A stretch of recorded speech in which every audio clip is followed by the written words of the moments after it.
Hello and welcome to PeachFuzz, Prep Baseball Georgia and Lakepoint Sports High School Baseball Podcast. I'm Grayson Rosen. I'm joined by Prep Baseball Georgia Scouting Director Hudson Graham and Prep Baseball Georgia Assistant Scouting Director Ian Smith. How you guys doing today? We've got a bunch of state playoffs going on, some round of 16 series already wrapping up, some to happen this weekend. A lot has happened since we last talked.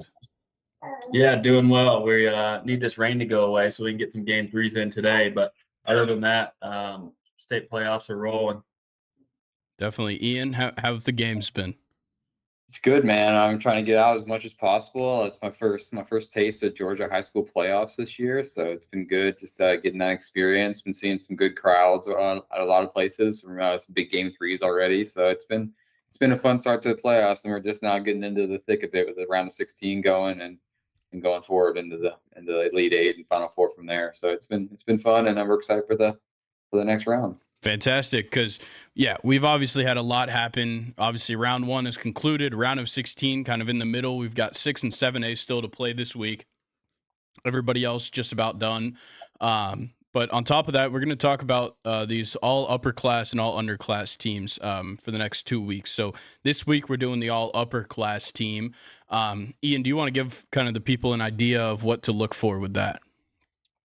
Yeah, I mean, I've been, this is my first, like I mentioned multiple times, my first spring in Georgia. So like I've wanted to put the boots on the ground as much as possible. I've been probably about 100 games this spring if we're counting double headers. So I've got out there a little bit, So I really wanted to go in and find guys, just like build, as we go through the rankings, you want to have your eye on guys, make sure you have your pulse on the rankings, make sure you're in tune. So I want to go through and find the best guys that I thought I saw this spring, whether it was through their numbers or through what I saw with my own eyes.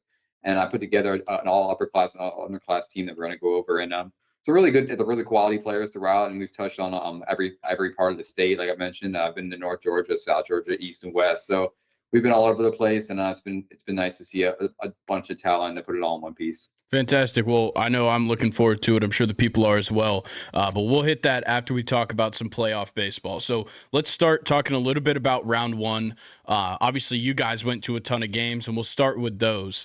Hudson, you went to a long list of games, 5 big matchups that you listed. We'll start with Coffee versus Chambly. How'd that one go?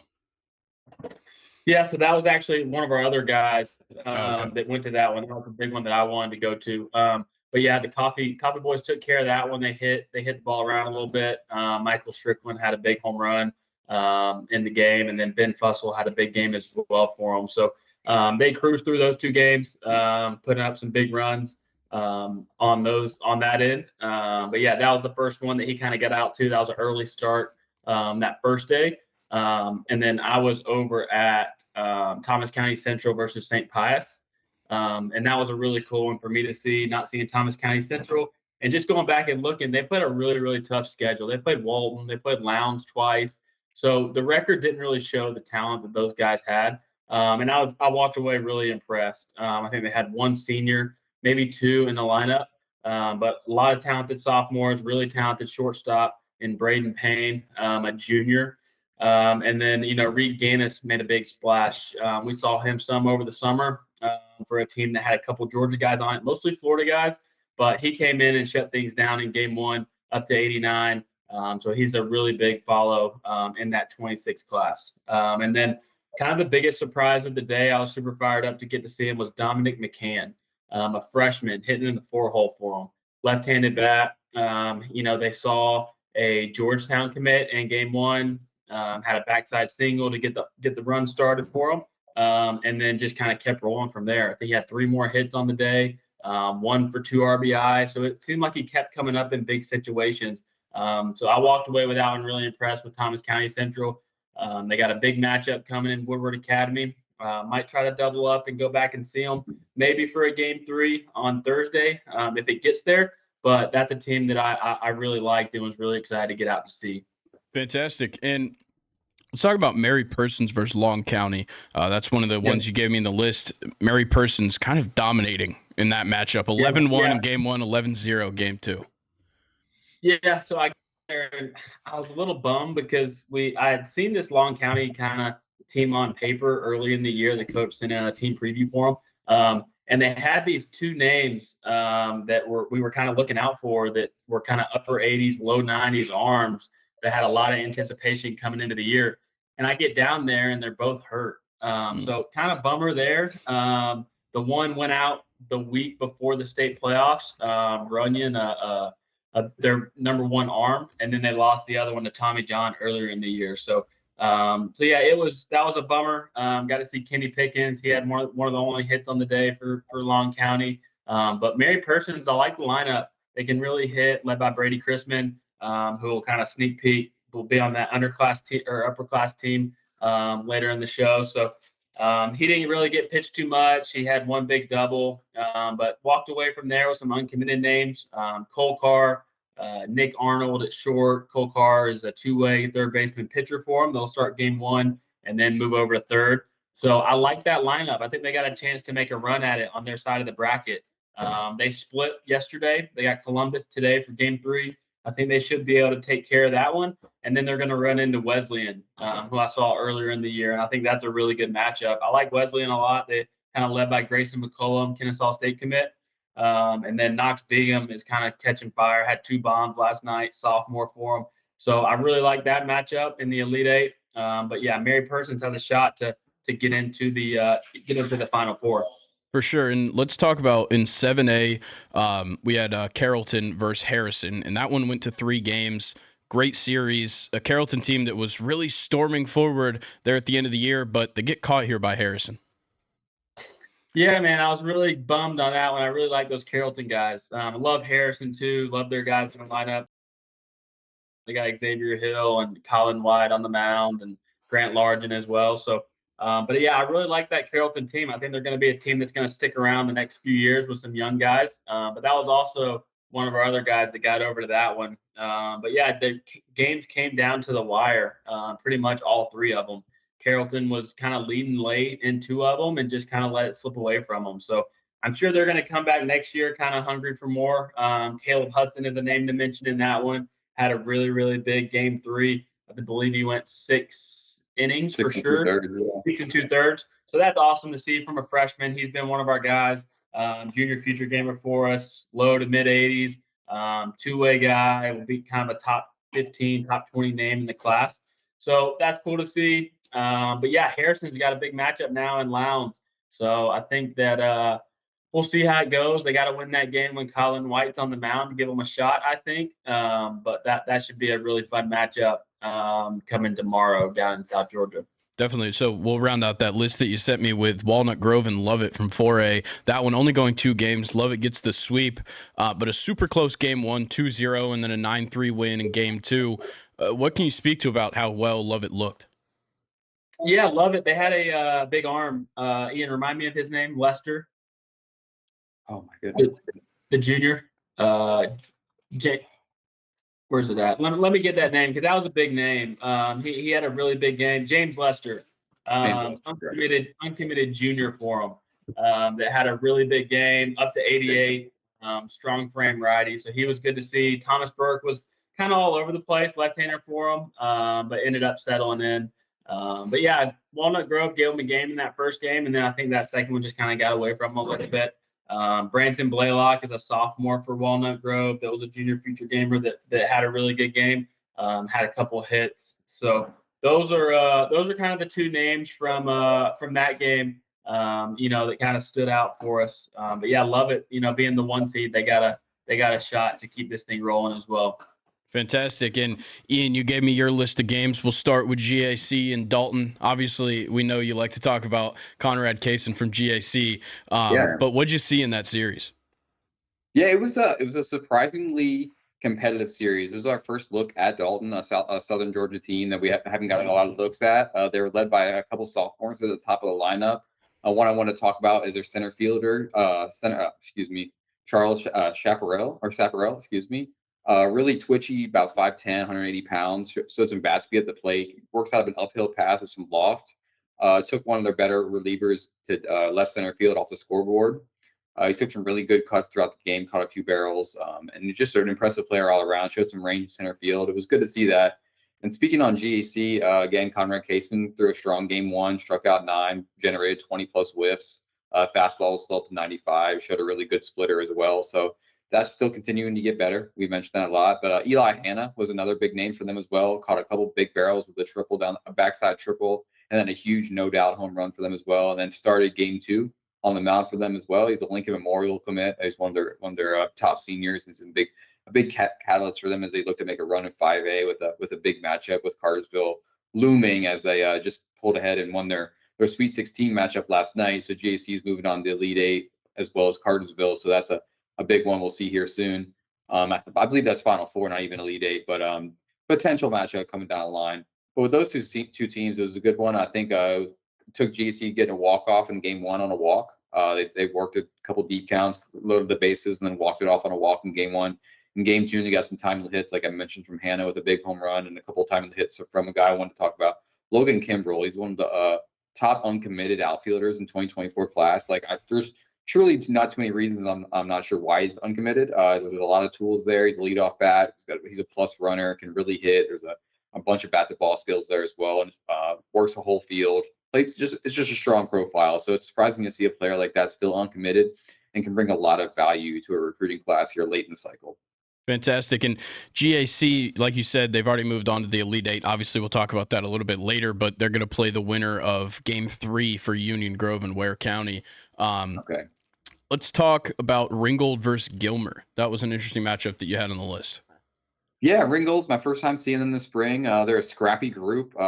They remind me a lot of LaGrange, a team I saw earlier in the spring. Leading off for them is a guy, Aiden Hickman, really quality bat, playing shortstop, third base, second base. He can really fill any spot in the infield. He's a toolsy guy. He's not too big, not too small, about 5'9", 170, kind of twitchy. Really good bat to ball skills as well, like I just mentioned with Kimbrell, same kind of player. He's a right-handed hitter, a left-handed hitter. And really just and then jumped on the mound, finished the game, and ended up closing it out for Ringgold in a really close game. Gave him 2 innings, was up to 86 on the mound as well, and just like kind of fills the role of a gamer. You know, you say that term a lot about players, but he's what you look for in a gamer. He's going to fill a bunch of roles. He's not going to lose the game for you really in any way. And it was an exciting look to look at that for Ringgold. Fantastic. What about West Forsyth Peachtree Ridge? This is a big matchup. A lot of talent on the field. Yeah, it was a good game, man. It was a really competitive back and forth. And the guy who stood out for us a few times this spring had maybe his best start of his senior year, and that's West Forsyth's right-hander Connor Williams, the Georgia commit, about 6'5", 170, a really good frame. He threw a personal best 93 in this outing, sat 89, 92 throughout the outing, had a really good breaking ball working as well. It's a true power curveball. Some may call it a slider, but the depth and the angle it comes out of, it's a true curveball at 81, 83. And he's gonna create whiffs all day with that at this level and maybe at the next level as well. It's an above average pitch right now, and he's throwing strikes. He's mixing in the change up to right-handers to get outs, and he kept this Peachtree Ridge lineup at bay pretty much throughout the day. It was a strong performance. I believe he went 6 2/3, and a big win for them. They ended up pulling out the sweep in that one, and it was just a good showing from him. They got a strong lineup, and they're a team we talked about in the beginning, as a team with a chance to make a run. It was a good performance against a strong team, Peachtree Ridge. Yeah, and if they want to make a run, they've got to play it well on Wednesday. They take on Buford there in the second round. And then let's round out your list here, Ian, with Allatoona versus Pope. This is a big matchup as well.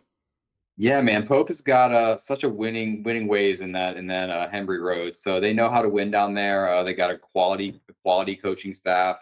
They play really well together. A couple guys that have stood out for me every time I've seen him this year, starting with Tanner Morneau. He's an uncommitted 2025 outfielder for them. He's not getting a ton of publicity on the road. Like you're not hearing his name a bunch, but the dude just hits. Every time we've seen this kid, it's a barrels throughout the day. It's left center, it's right center. He's showing power. He can run. He plays a good center field. I'm seeing coaches at games every night, and he's somebody that I'm trying to mention that the teams they need to be on his radar. He's not the biggest guy out there. He's probably 5'10", 5'11". But dude, again, a gamer, really can hit, and that's something that can play at the next level, and he's going to be huge for them. John Stetzer, another guy, continues to get on base, plays well, is a power speed threat, can really hit, can really run, walked 4 times, and the only time he caught a solid pitch to hit caught a barrel as well. Had to bring my cat here into the shot here, but yeah, it was a good game. It was a game 3. Pope needed to win. They have a good matchup next round with East Paulding, who had a big win in their first round. So with that matchup, Pope has a good chance to make a run in 6A, and with potential some big matchups on the road. Gotcha. Any other games that you guys didn't get the chance to go out and see, but you saw in round one that you guys wanted to touch on? Yeah, mentioning Morneau, John Stutzer says he's the most underrated kid in the state. So Stutzer's a gamer. He's got good feel for his teammates. So that's a good call for coaches. They definitely need to get on him. But yeah, I mean, other than that, I think some of these first rounds, Glenn Academy kind of took care of business. Lee County, we mentioned them on the podcast last week. They kind of snuck up on Marist a little bit, took them into extra innings in the first. In the first game, only went in 1-0, and then pulled out a 7-6 win in game 2.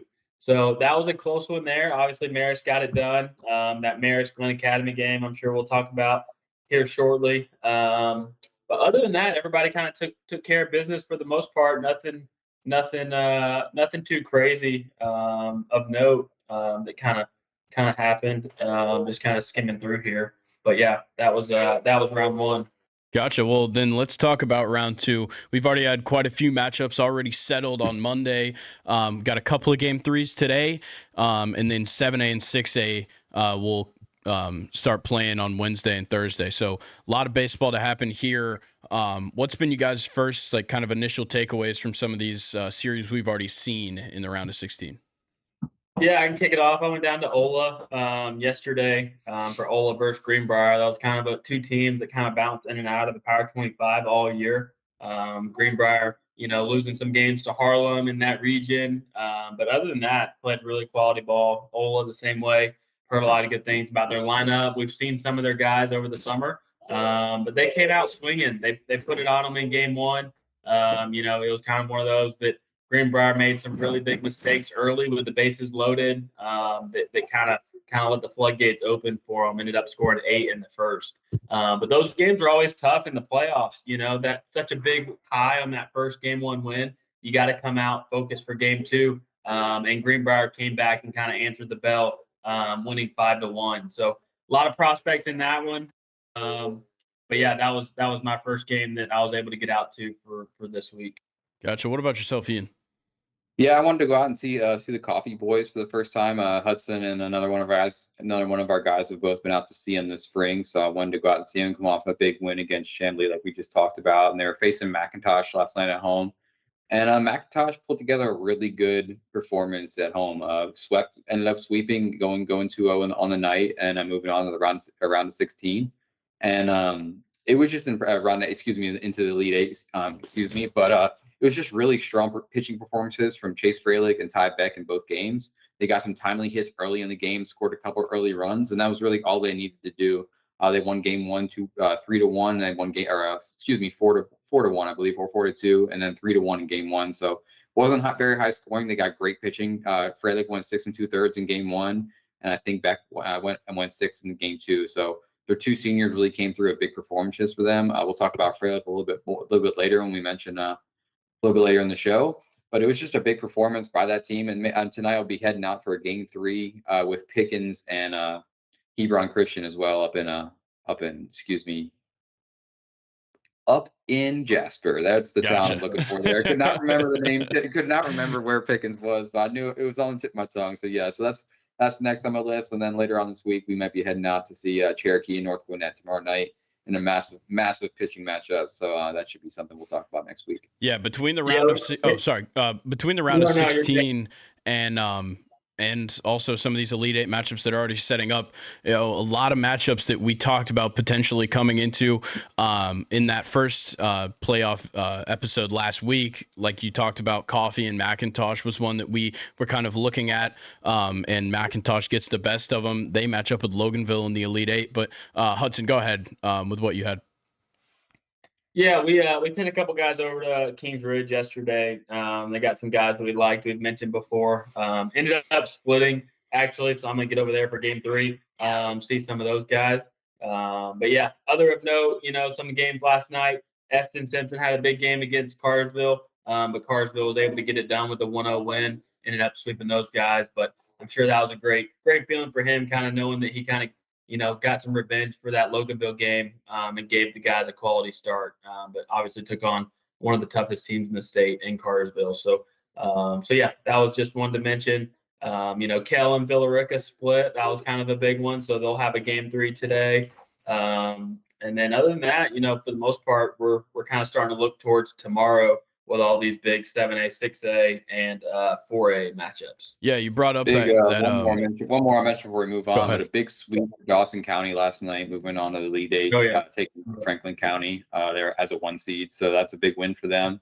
They're a pretty strong lineup. We saw them at GDC earlier in the year. They got some good bats led by Sark Bearden. So that was a huge win for them. It should be exciting to see them in the Elite Eight. Yeah, let's go ahead and talk about some of these 6A matchups. We've already got some big ones that we kind of mentioned last week. Houston County versus Evans kicks off today. Today as they're listening, but tomorrow, Wednesday, as well as Lassiter Noonan. So that one's going to decide who they face off with in the Elite Eight. Both those series really important. Yeah, I love these 6A matchups. Honestly, for the most part, especially this top part of the bracket with Noonan, Houston, BT North, and Marist and Glen Academy. These are I'd like to go to all 4 of these games if we could. But these will be some big ones that we're really keeping an eye on. Might go over to North for Blessed Trinity, or even that Glen Academy and Marist. So those are the 2 I'm kind of keeping my eye on. Glen Academy's been surprising some people. Wesley Robinson, Grayson Gegg, and then Marist has the whole cast as well with Jamie Benson's, John Loudon, Martin Sheeler. So that's going to be a really good game. I'm super excited to see those and see what that Elite Eight matchup looks like for them. Definitely, we could see an interesting Elite Eight matchup down in that bottom right part of 6A as well. Etowah playing Habersham Central, and then Tift and Brunswick facing off in South Georgia. Definitely could see an interesting Elite Eight matchup for any of those teams, really. And then Etowah Tift will be a good one for sure. I think Etowah gets it done, moves on to the Elite Eight and sees Tift. So that's an exciting matchup to look forward to. Definitely. And then up in 7A, we've obviously got tons of great matchups, tons of talent on display on the field. Big one, Forsyth Central and Walton kicking off on Wednesday. That's a huge one. Dane Moeller, Alex Fernandez matchup will be massive. And I've already talked to some scouts that'll be out there. Moeller's coming off a huge win in his first round performance. I think he threw a complete game shutout on 82 pitches, something like that. Just about as good as it gets at the high school level. He's going to fill up the zone, his 3 pitches, and facing a guy like Alex Fernandez just coming off a 12K performance where he also hit 2 bombs as well, and one of the best 2-way players in the state. It should be one of the better matchups we'll see in round 16 for sure. Definitely. Any other games we want to touch on for the round of 16? I like this Hillgrove Brookwood matchup. That's the one that we were kind of talking about. A Hillgrove team that we've been pretty high on this year. At Hillgrove, it's at Hillgrove as well, so they get the home field in against a tough matchup, which is big. Yep, no, that definitely comes into play for sure. A lot of these East Coweta versus Grayson. That's kind of an interesting one. East Coweta is kind of making a run at it, getting that 1 seed in that region, slipping by Carrollton to earn that. So that was big for them. That 1 seed paid dividends for them, getting that 1 seed. So North Gwinnett Cherokee, that's going to be a fun one. Cherokee, man, they're fighting. If they can get quality starts from Reed Worley and Liam Kirkman, they got a chance to, keep this thing rolling, but obviously running into a tough North Gwinnett squad. So those are kind of the main ones. Keep an eye on Harrison down in South Georgia. I think Lowndes is they're talented, but Harrison has some guys to give them a chance. Definitely. Harrison's playing with house money, which I think is a big factor. Again, they won 9 games last year, so now they got a chance to make a run in the Sweet 16 against one of the perennial powerhouse teams per se in the state in Lowndes. So I think they're going to be coming into this game with a lot of juice and looking to make a statement. So I think that's a matchup that should be pretty fun. For sure. Well, I know you guys are definitely excited. I'm excited as well to see what happens. So for all that round of 16 recap, round of or Elite 8 preview, recap, everything, come back next week and we'll definitely have some things to talk about. But for now, let's move over to this all-upperclass list or this all-upperclass team that you put together here, Ian. Obviously, I'll kind of just toss it to you from each of these guys. Hudson, obviously, feel free to add because I know you are very familiar with these guys as well. So we'll start at the catcher position. We got the 2024 Auburn commit Chase Fralick from McIntosh, number 7 catcher in the nation for 2024. Have at it. Yeah, man, Chase has been our guy from the beginning of the spring. It was somebody that I was like really big on wanting to spend time on this spring. He had a huge summer, came into the spring with a ton of helium, and all he's done is impressed. It's one of the better hit tools in the class. The bat to ball skills combined with the power and the 6'3", 225-pound frame is pretty substantial. He catches barrels every time I see him. It's power to all fields. He shows huge power in BP. We've seen him hit 6-7 balls out in rounds of BP, which is impressive. It's probably 60 grade raw power right now. He's shown some tools behind the plate with a huge arm, can move a little bit. He's an excellent game caller. He's the leader for this McIntosh team who's making a big run now into this, as we just talked about, moving on into the Elite Eight. But yeah, Fralick just continues to get better. I think he's going to garner some real MLB interest heading into the draft this summer. The body's, like I mentioned, the body's pretty strong. He's gonna probably be a first base catcher long term, but the bat's gonna play forever. He's got one of the better long term hit tools that you're gonna find, like I mentioned. And overall, it's gonna be a hit power with the bat carry and the profile, but I think it's gonna play into a pro career. Gotcha. Anything to add, Hudson? Yeah, no, Fralick's been one that we kind of let Ian take over. Seeing him early and then just getting the buzz that he's gotten, we gave him a big bump in that 24 rankings update. So yeah, no, for the most part, we kind of let Ian take the reins on this. Just getting in here, I wanted him, to kind of see some of these guys without me giving my input yet, just to kind of see where his eyes stack up with mine. So yeah, these definitely some guys that he bared down on this year. But then there's quite a few that we kind of pieced in, that were some of my guys that I've been following in the 25 class. Gotcha. So let's move to the corner infielders at first base. The 2025 Georgia Tech commit Judson Hartwell out of Prince Avenue Christian, number 7 first baseman in the nation for 2025. From that kind of preseason update to the national rankings, what makes this guy great over there at first base? Yeah, I'm gonna touch on him a little bit here, and I'll let Hudson touch on him as well because I know that's his guy as well. But Judd's a guy who stood out for me big in the fall when I first saw him. It's a strong hit tool. He's a guy who's continuing to get more and more advanced at the plate. He doesn't chase very much. He's using the whole field. It's again bat to ball skills that you want to see from a young guy. And he's just turned it over into the spring and he's continued to hit. I believe he hit 477 or 471 this spring. He had 11 extra base hits. He's had 32 runs batted in, and he walked almost 2 times more than he struck out. So it's, again, like I mentioned, the approach is really good. It's a body that's going to continue to get stronger. He's going to grow into more power. It's pretty projectable frame. He understands his role on the field, and he's going to continue to show a quality glove at first base as well.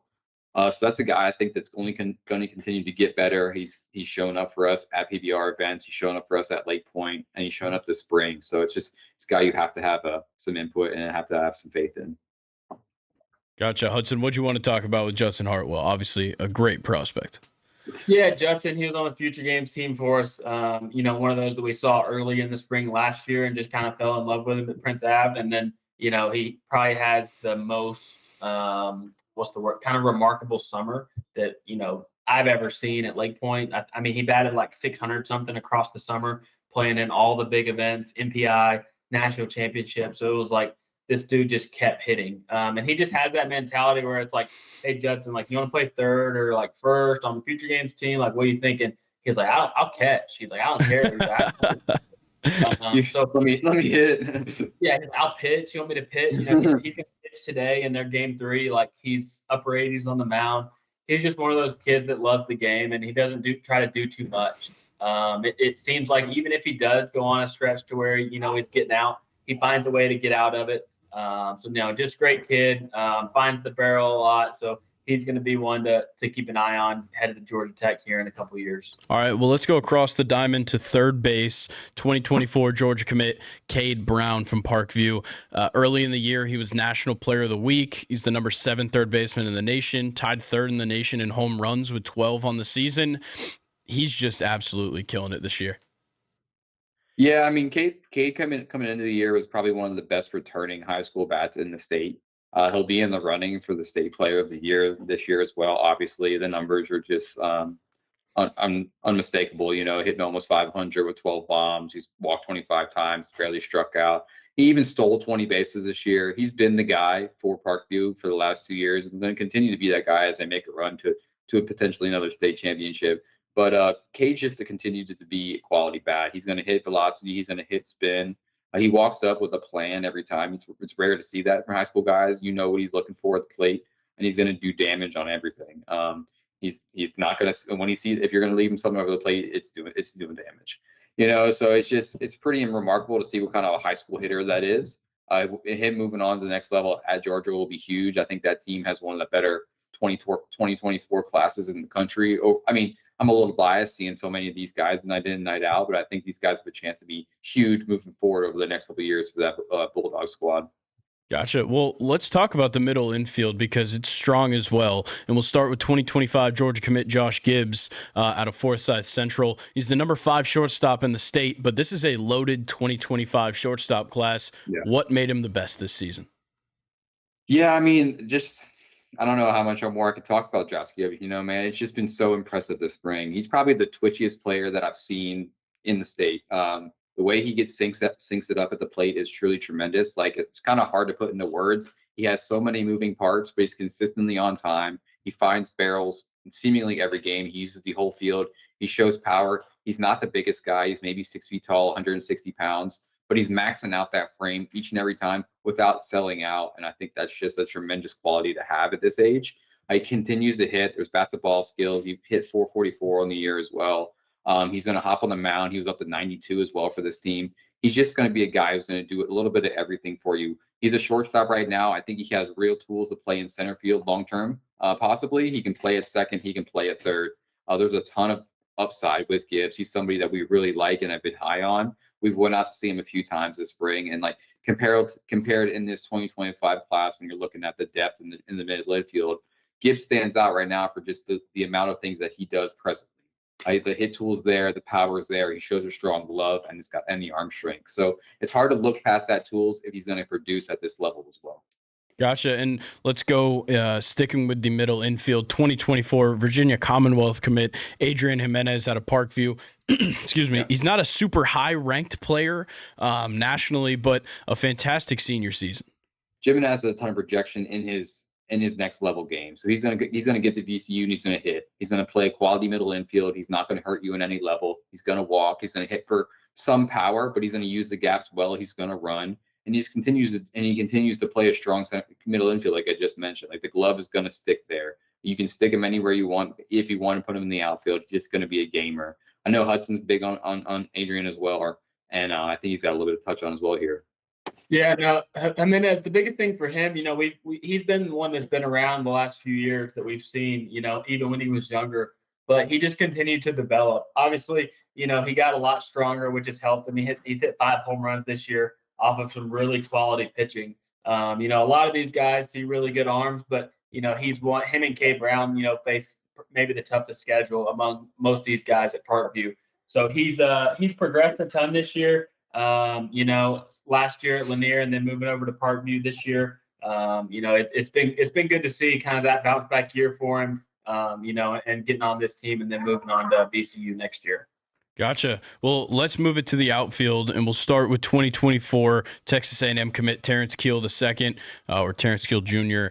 From Pace Academy. He's listed as a third baseman. He is the third best in the state, but makes the move to center field and has been fantastic. He's a 2-sport athlete. He's the son of an NFL player. He's definitely got the build for it. Yeah, he's about as dynamic as you'll find in this 2024 class. It's a plus runner with real tools in center field. He's got a ton of range, and he's got a ton of arm strength. He can really move.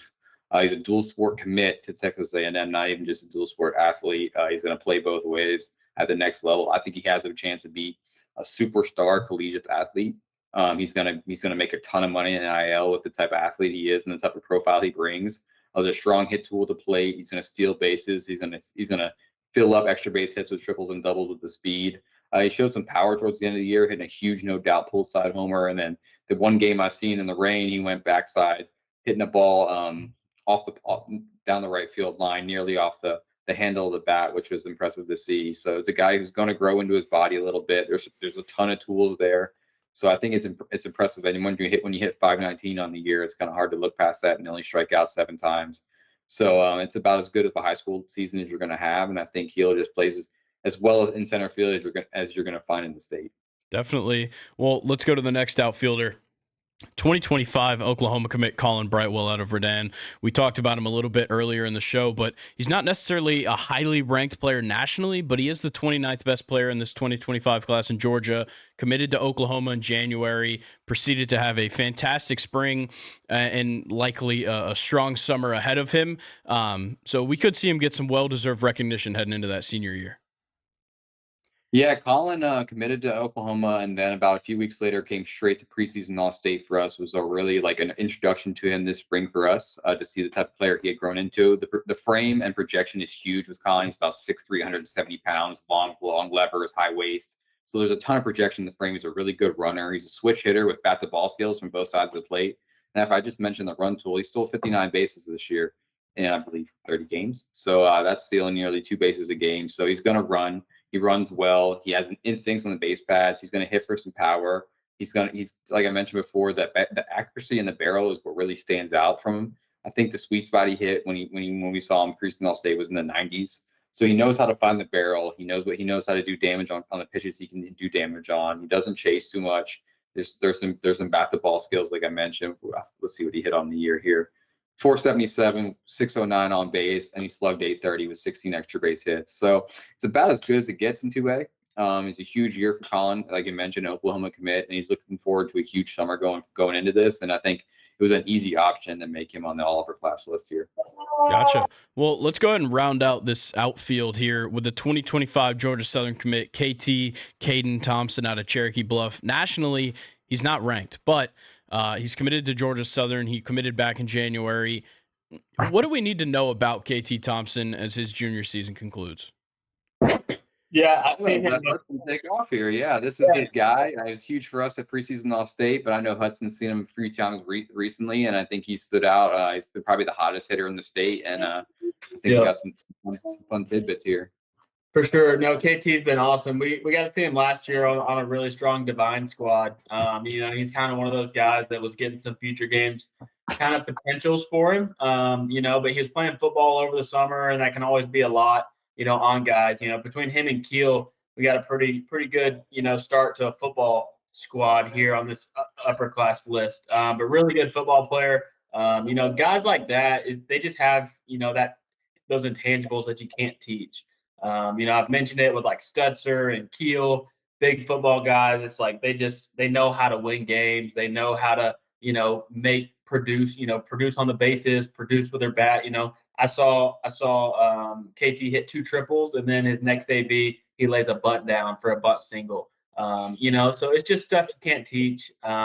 He's just a good all around ball player, great kid, big time gamer. So can't knock that 512 batting average for him in a tough region, one of the toughest regions in the state. So he's looking to rally with this Cherokee Bluff team and get them back, get them to that state championship game that they've been kind of striving for the last couple of years. Gotcha. Well, let's go to Ian, your 2-way pick, 2024 right-handed pitcher / third baseman, Georgia Tech commit Alex Hernandez out of Forsyth Central. He's the number 3 third baseman in the nation for the 2024 class. Sorry, and he has some serious talent on the mound. What else could you ask for from him? Yeah, I mean, Hernandez has been huge for us since we saw him at GDC. He came into the spring with a lot of helium, like a few guys on this list, and he continues to produce. He's been the guy for Forsyth Central, along with Josh Gibbs, another member of this list, which is surprising. We try to mix it up, and then we end up having 2 guys from the same team on this list twice, but that's how it works out. But yeah, Alex had a great year. Hit for a ton of power, hit seven home runs, hit nearly 400 as well. He walked 2-to-1 nearly on the plate as well with a 2-to-1 ratio. And then he hopped on the mound, struck out 57 guys in 38 innings. He had, like I mentioned earlier, he had a huge playoff performance last week, striking out 12 and hitting 2 bombs. He's hit the ball hard all spring. He had 107 EV at GDC, and he's continued to catch barrels and triple-digit barrels throughout the spring as well. The swing has made huge strides throughout the spring. It was a little bit longer, as we saw it earlier, and he's kind of shortened it up and still continued to catch barrels. And and show that immense power that he's going to produce at Georgia Tech next year. And I think Hernandez was an easy choice here for the two-way player of the year. There was a ton of options with a lot of guys standing out this year, but Hernandez has just been the guy for me and for us in general at Prep Baseball Georgia. It's just been the guy for us. Fantastic. Let's talk about your utility player, 2025 Georgia Southern commit Brady Christman. We talked about him when we were talking about Mary Persons earlier. He's number 30 in the state for 2025. He's the number 3 catcher. Is what he's listed as, but he is a utility player. What gives him so much success all around the diamond? So if we were given a comeback player of the year for the state, Christman, probably would have his name in the running. He actually had surgery right after future games for us, where he had a really big week, hitting quite a few barrels, but was actually playing injured. So he had surgery, got back quick. He's loves the weight room, loves to get better. So he's been cool to see come back this year as a future gamer for us, batting .538 with 9 bombs. Actually, I think quite a few extra base hits, with over 30 RBIs. So he just hits the ball hard consistently, which is hard to find. I know a lot of these guys on this list do it, but as a whole, finding barrels consistently in the state of Georgia is tough with all the quality arms that they see. So he's one that he's super strong. He can play outfield. He's solid behind the dish. So he's had a great year and looking to make a little playoff run with Mary Persons. Gotcha. Ian, did you want to touch anything for Brady Christman? No, I'll let Hudson take on that one. Okay. Christman's another former future gamer that we just wanted to get in there after such a big year, and mentioned the comeback after the injury was huge, and it was hard not to put him in this list. Gotcha. Well, let's talk about the starting pitching, and we'll start with 2024 Florida commit Jackson Barbary out of Brookwood, constantly talking about Brookwood as one of the top rotations in the nation. He's the number 7 player in the state for 2024, a top 80 in the nation. What makes him so great? Yeah, Barbary's been impressive all year. The start I've seen a few weeks ago is 97. He's been living in the low to mid 90s throughout the spring. He's ran an 8-0 record for this Brookwood team. He's been the ace of a strong staff that we continue to talk about. He struck out 59 guys in 38 innings as well. Only walked 14. He only gave up 3 runs earned. Went to a sub 1 ERA for the year. Has a really good breaking ball, can spin it as well. Is up to 82, 85 on the slider. Can mix in the changeup, and he just fills up the zone. There's a ton of projection there at 17 years old still. And there's just, as a guy you looked at it at the next level as somebody that you can project. He's already throwing 97.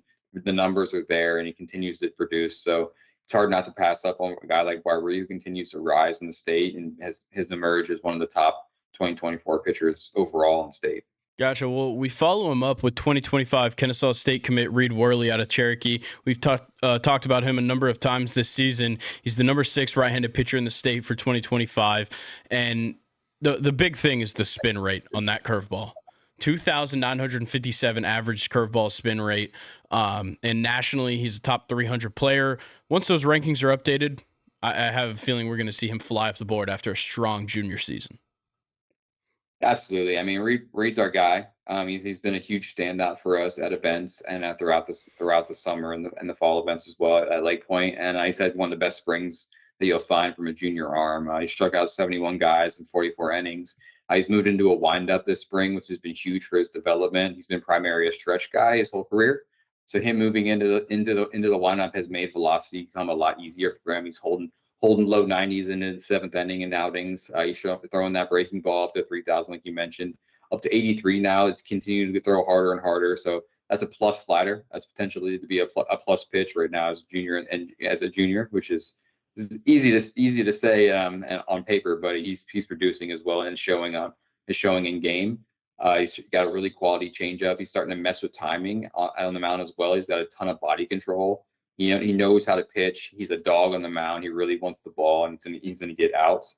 So Reed's a guy that's hard to pass this guy up. I mean, he's going to be one of the top arms in the 2025 class in the state. You mentioned he's the 6th ranked arm before ranking. So yes, that number will be changing soon, and he's something that we're going to be looking forward to making a huge appearance at some of our bigger events as we move forward this summer.